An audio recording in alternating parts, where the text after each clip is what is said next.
Guys ये दोनों racer बड़ी फास्ट आ रहे हैं।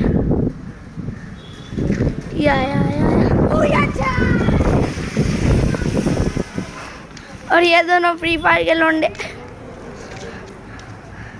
रुकिए रुकिए रुकिए, आपको इसमें कितनी एनर्जी लगी? कम लगी क्योंकि हवा इस साइड आ रही थी। 100 आउट ऑफ 0 देके एनर्जी बहुत ज़्यादा चाहिए थी। तो ये आप भी बहुत ये ज़्यादा क्या है? वो ये इधर का है। मैं जब भी रेस करने जाता हूँ वो निकल जाता है, इसलिए मैंने इसको ऐसे सर पे ही पहन लिया। दादा अच्छी लग रहे हो आप। हाँ वो भले चलेगा। आपका क्या कहना है, कितनी एनर्जी वेस्ट हुई? सारी एनर्जी वेस्ट हुई। जो सारा गो बोलने वाला था ना उसमें मैं टाइम चला गया। कॉन्सेंट्रेट 100 आउट ऑफ कितनी एनर्जी गई आप? 100 आउट ऑफ 0 फिर 10 मतलब 90 बची। और आप ये साइकिल से फास्ट चला सकते हैं इतनी? गुड।